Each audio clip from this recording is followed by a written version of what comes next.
Senate में भी opposition अपने नंबर्स पूरे करने में नाकाम। शोर शराबा और हंगामा आराई के दौरान बिल मंजूर होते रहे। हायर एजुकेशन कमीशन तरमीमी बिल समेत दीगर बिल मंजूर।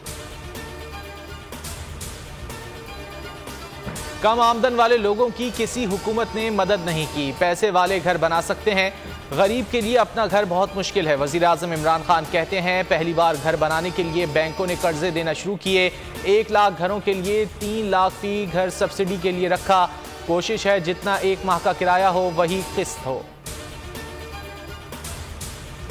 नून लीग का इलेक्ट्रॉनिक वोटिंग मशीन को किसी सूरत ना मानने का फैसला। कानून साजी चैलेंज करने का टास्क टीम को सौंप दिया।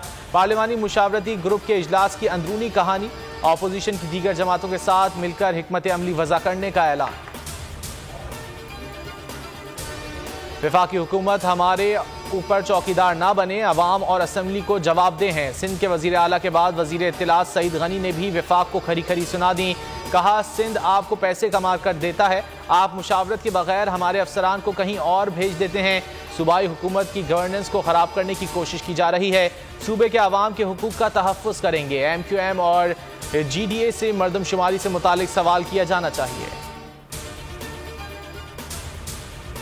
पंजाब में मनाजिर धुंधला गए, बीमारियां फैलने लगीं। स्मॉग ने क़यामत ढा दी। लाहौर में फ़ज़ाई आलूदगी में ख़तरनाक हद तक इजाफा।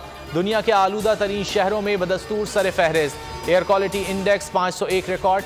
लाहौर हाई कोर्ट के जस्टिस शाहिद करीम ने रिमार्क्स दिए स्मॉग पर फौरी इक़दामात के अलावा तवीलुल मुद्दती मनसूबाबंदी भी करना होगी।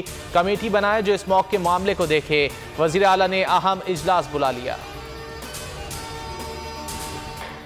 बाबा गुरु नानक के 552वें सालगिरह की तकरीबात जारी। वज़ीर आज़म इमरान खान की सिख बिरादरी को मुबारकबाद। ट्वीट में लिखा हज़ारों सिखों को पाकिस्तान आमद पर खुशामदीद कहता हूँ। हिदायत की सिख यात्रियों के लिए तमाम तर सहूलियात की फराहमी को यकीनी बनाया जाए। भारतीय पंजाब के डिप्टी वज़ीर आला वफ़द के हमरा आज करतारपुर के रास्ते पाकिस्तान पहुँचेंगे।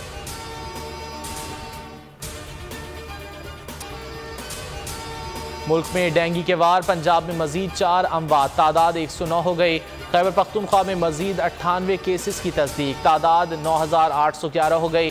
सिंध में 56 अफराद को कातिल मच्छर ने काट लिया। 46 केसेस कराची के हैं।